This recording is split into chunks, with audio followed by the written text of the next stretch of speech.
Surabaya Mengaji. Yuk, dukung dakwah Surabaya Mengaji. Salurkan harta terbaik Anda untuk operasional dakwah.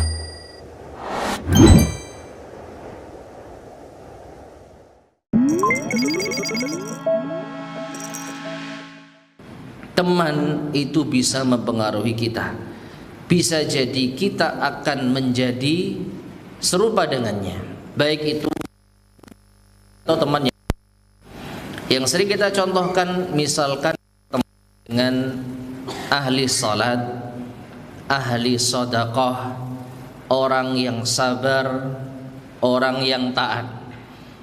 Maka kemungkinannya dua, bisa jadi kita seperti mereka, atau setidaknya kita mendapatkan sisi positif berteman dengan mereka. Misal kita ini jarang sedekah, tapi karena berteman dengan ahli sedekah, ketularan kita. Awalnya ketularan, wah masa kita nggak ngasih sedekah, ada teman kita ngasih sedekah, akhirnya kita sedekah. Misal kita orang yang kurang di dalam menjaga lisan, tapi kita berteman dengan orang-orang yang pandai menjaga lisan. Ini dari sekian banyak orang kok nggak ada yang protes ya, kok nggak ada yang mengumpat, kok nggak ada yang berkata kotor. Akhirnya dia jadi ikut-ikutan diam. Padahal dia tipikalnya orang yang suka protes, suka berbicara kotor. Tapi karena berteman dengan orang-orang pendiam, berteman dengan orang-orang yang menjaga lisan, akhirnya ketularan. Ya, dan silakan dikiaskan dalam kebaikan-kebaikan yang lainnya. Atau bisa jadi, kalaupun kita tidak menjadi seperti mereka, kita mendapatkan sisi positif berteman dengan mereka.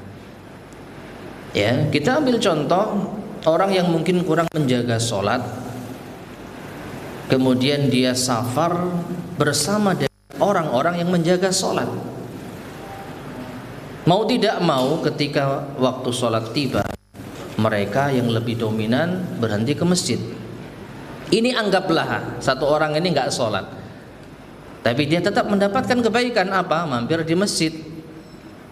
Karena teman-teman yang lain sholat di masjid, meskipun dia hanya duduk-duduk di masjid, meskipun hanya sekedar istirahat di masjid, setidaknya dia berada di tempat yang mulia.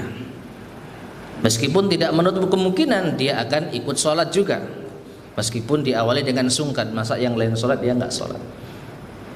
Nah sekarang kita balik, bayangkan kalau seseorang berteman dengan orang-orang yang buruk tadi.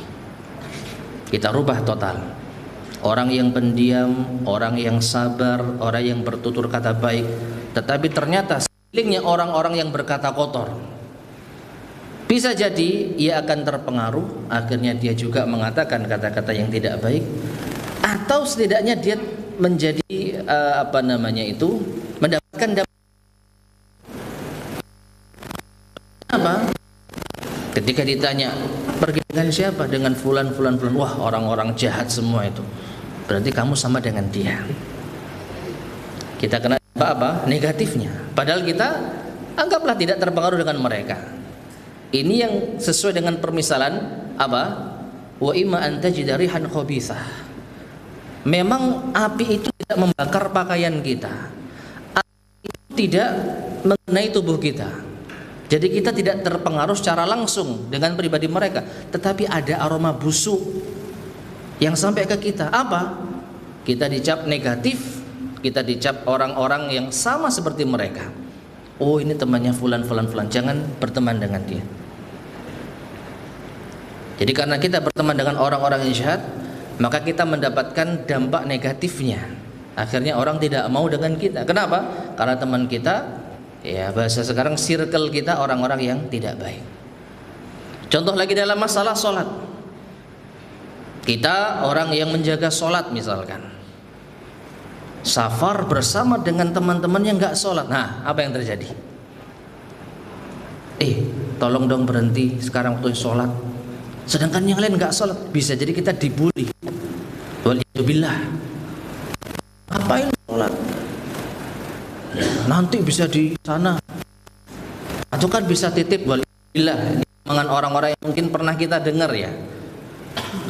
sholat, mungkin ada yang nyeletuk, kemana? Titip ya, pernah dengar nggak seperti itu? Titip apa? Absen. Subhanallah. Ya, mendengar seperti itu, telinga kita mungkin merasa nggak nyaman. Nah, itu konsekuensi kita berteman dengan orang-orang yang buruk.